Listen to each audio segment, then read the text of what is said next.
Tēnā koutou koutou, and good morning, everybody. Thank you for being here. Ko mātatua te waka, ko maua te mauna, ko tauranga te moana, ko nā te rangi te iwi, ko nā tukarangi te hapo, ko wharero te marae, ko rua hini puhi, me nā roa mai te kawa te tangata, ko Lewis Williams ahau. Kia ora koutou. I'm going to dedicate the talk I'm going to give today to Auntie Naroi Mata Cavill, my curia, and Auntie Kura's sister. It just felt the right thing to do this morning before I came.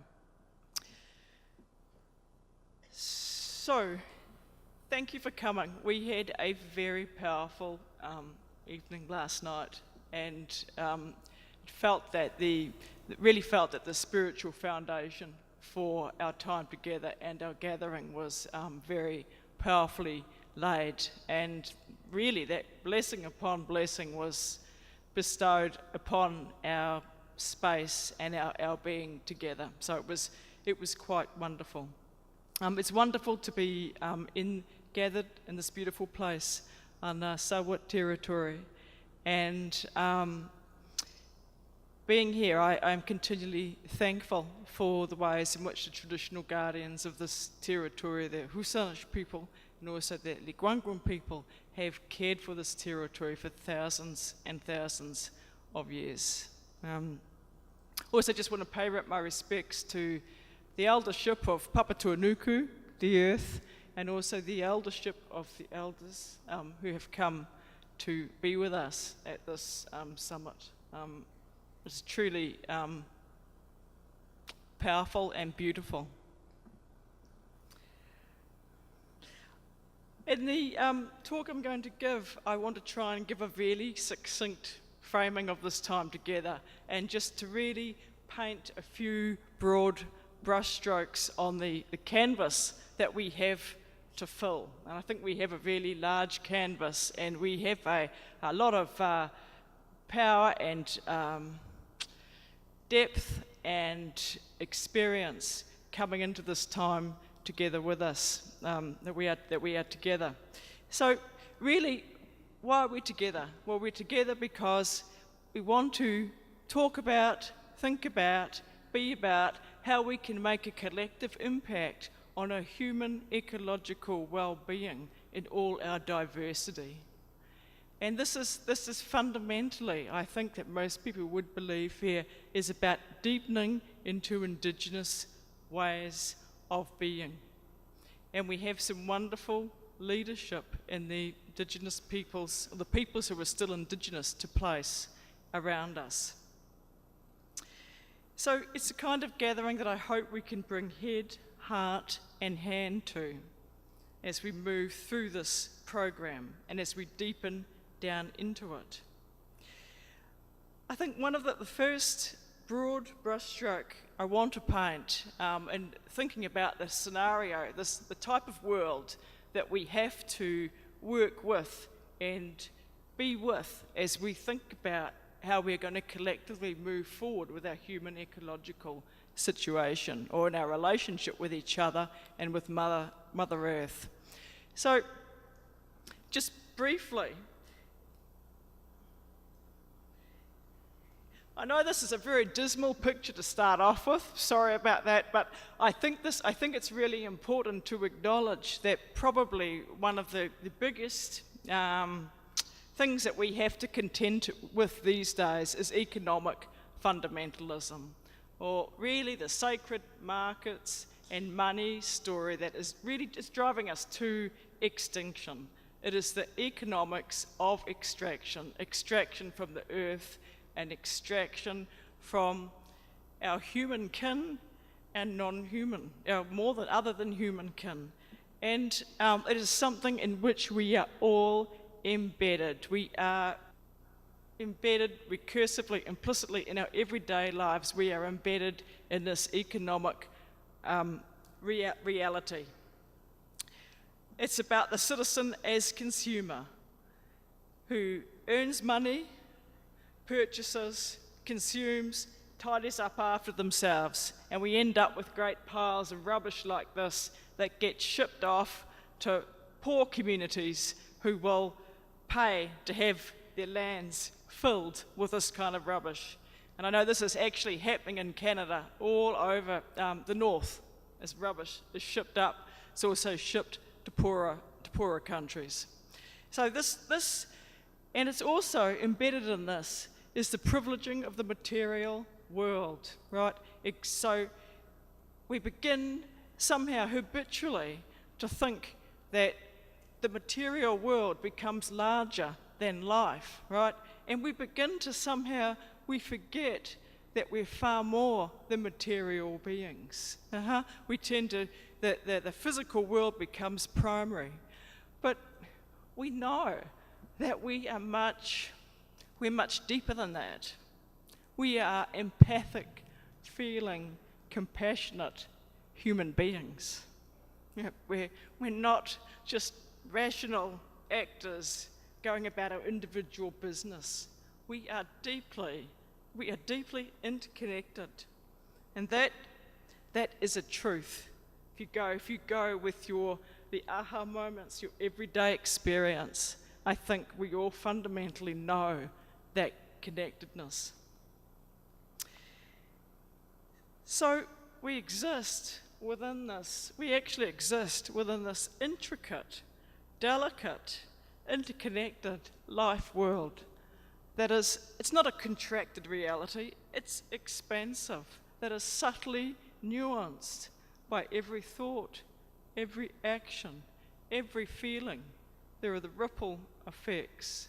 And we know Indigenous physicists and scientists have known this since time began, right?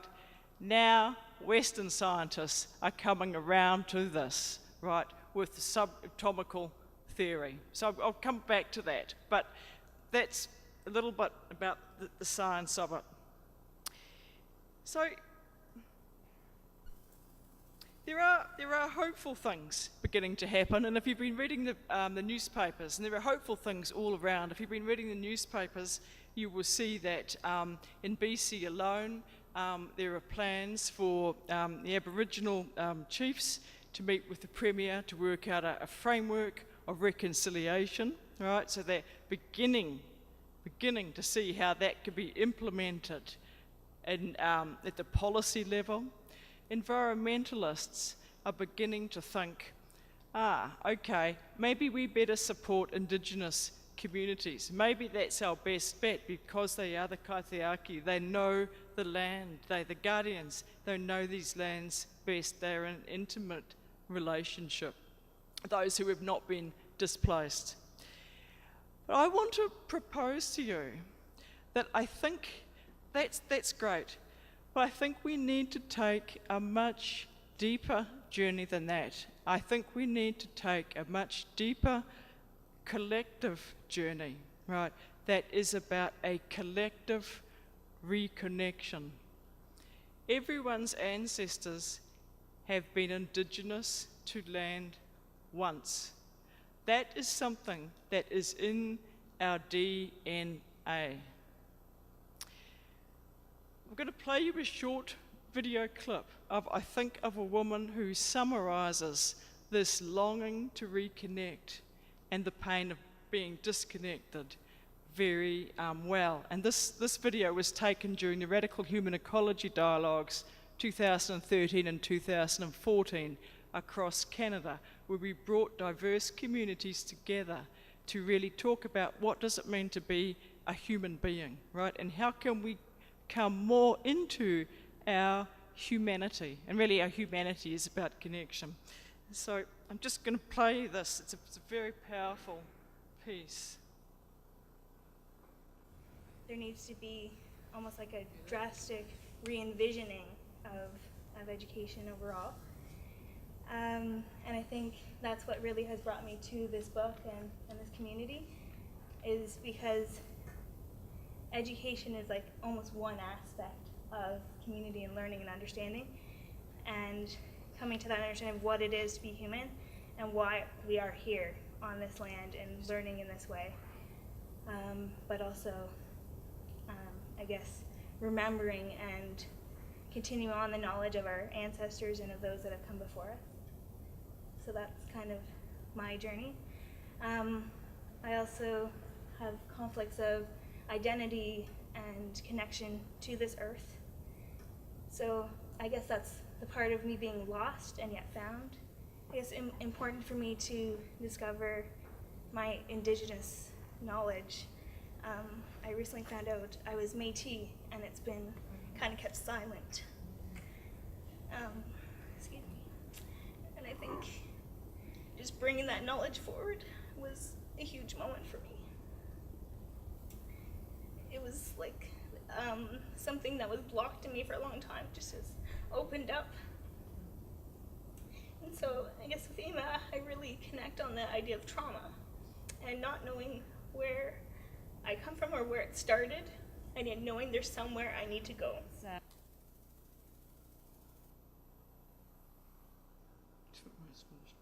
Could you hear it okay?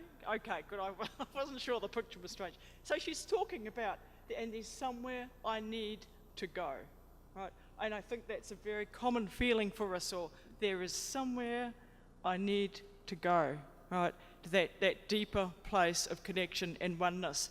So I think she expresses that really well. So, okay, we exist in this interconnected life world. It's an alchemical life world. We are in constant exchange, right? You've only actually got to think about breathing, right? And we recycle. We're breathing everyone else's air, right? It's a very intimate thing. When indigenous cultures recognise this in practices. So, for example, in Māoritanga, when greet each other, the hongi is used, right? The pressing of noses. When you are pressing noses, you are sharing the life force energy with that person. It is an acknowledgement, a practice of kindling that connection. So these practices are being nurtured and revitalized, and they just are. So thinking about how to be in relationship with our world, and I'm going to read you a quote by a Māori elder who was talking about the healing of her community and how the healing of her land went hand in hand with the healing of her people. And this is what she says about kaitiaki, or guardianship. When the world was created, everything was given full wairua, spirit, and mana, power, like trees, for example. So everything is its own master.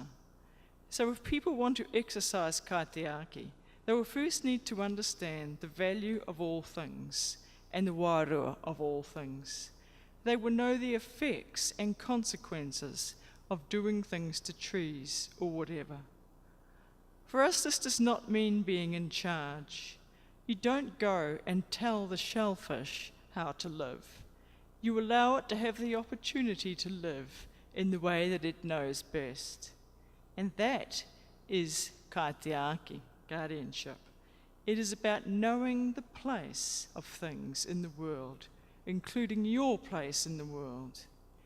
And when you get to that place, you realize that the thinking of all things is the same. So she's talking about this deeply interconnected and allowing reality. And she's talking about really the alchemy, the deep ocean of being. So I once was part of writing a book, and I used to ask the question, who wrote this book?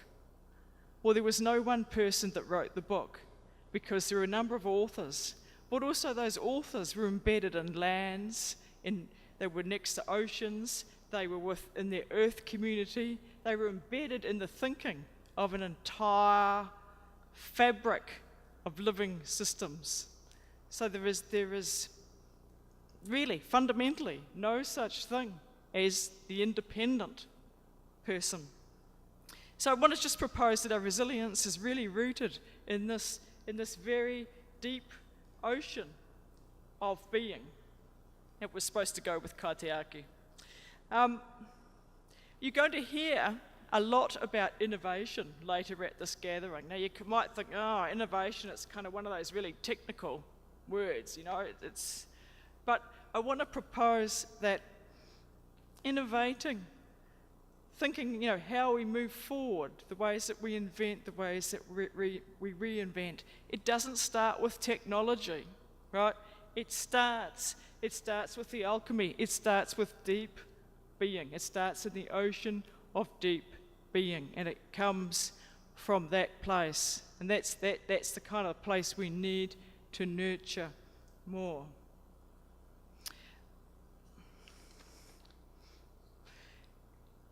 So, for me, our resilience is rooted in our shared alchemy, our shared interconnectedness. It's in our relationships.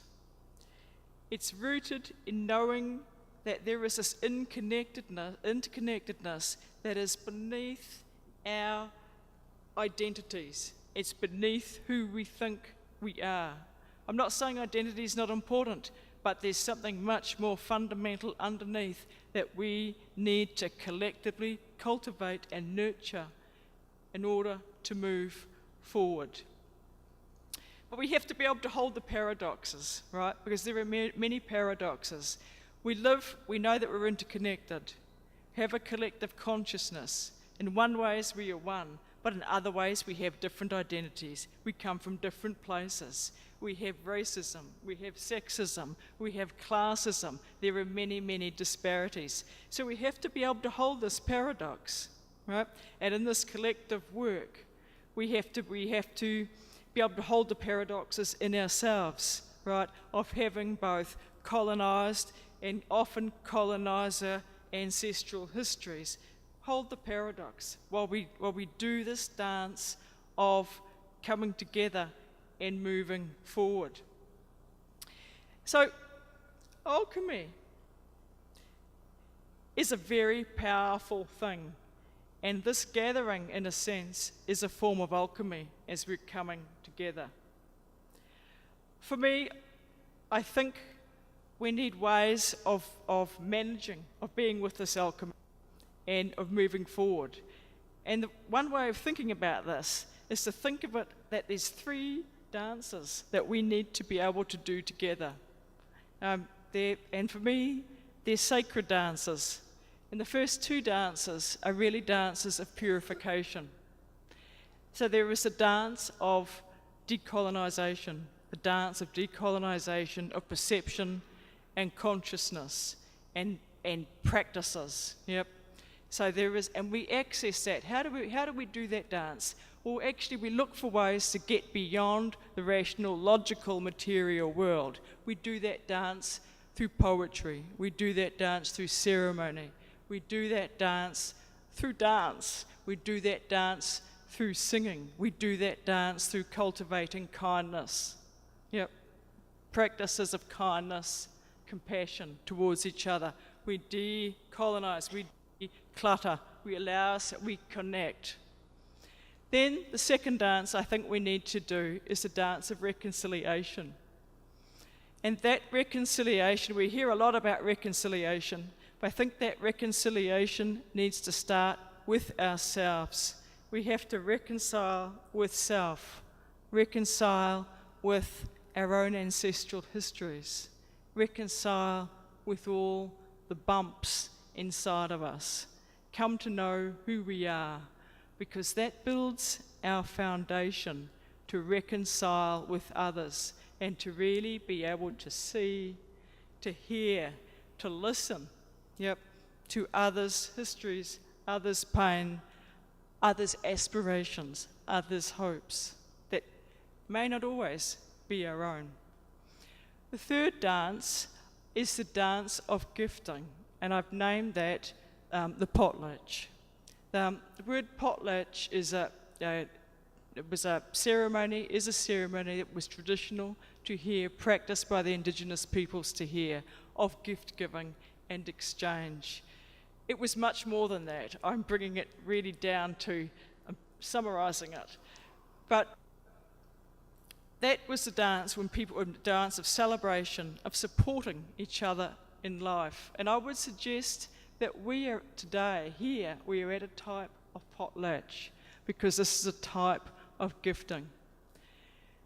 So I think here at this gathering, we're actually doing these dances simultaneously. And I think the work of thinking about how we can come together to make a collective impact is about being able to do these three dances: decolonisation, reconciliation, and then the dance of gifting to each other and our peoples. I'm just going to, there are many different voices at this gathering, and I think everyone is trying to find this connection in different ways. Some talk about re-indigenisation. Some talk about Indigenous practices. You'll hear the commons. You'll hear the environmental humanities. You'll hear words like biophilia, right? Love of the natural environment. These ways, we all have individual ways of coming into this place of connection, and we need to be allowing of these ways. So I hope that's the kind of culture that we can create here over the next few days as we move forward, and is an inclusive one. And it really feels to me like that very much already. Finally, I just want to say a word about hope. Know that we're living in really difficult times. And when I read some of the abstracts, I have to say I wept when I read some of the abstracts for our gathering. And I have been in email contact with a good friend of mine who was also Rudi's supervisor back in the PhD days. And Maria, in an email, she said this to me. She said, "Lewis, these are examples of why I sometimes live in despair. I know how hard iwi and Aotearoa are working. I know the struggle of many poor, sick, otherwise marginalised people. And resilient people, okay? And yet the trajectories are not good. Despite some fabulous showcase examples and some valiant references to hope, and while we've just had a fabulous and privileged holiday in Rarotonga, my researcher brain did not rest. What a mess. The 50th anniversary parade of independence made me weep. Tragic, tragic.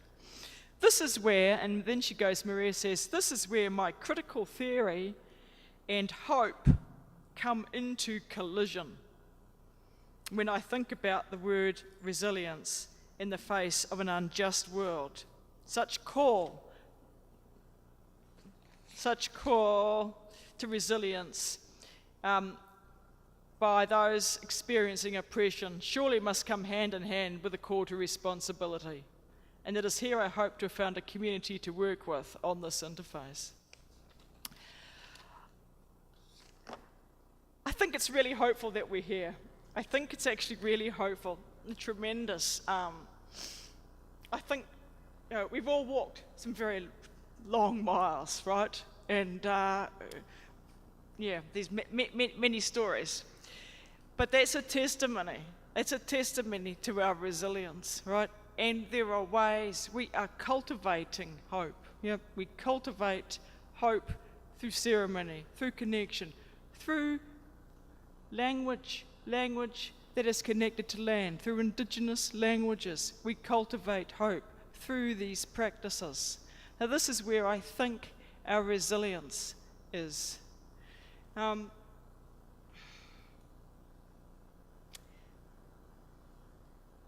So this is When Auntie Nārua Mata was speaking of our maunga, or our mountain, Mawa, which means call at the dawn, her words to me were, he whananga te rā, over there is my kin.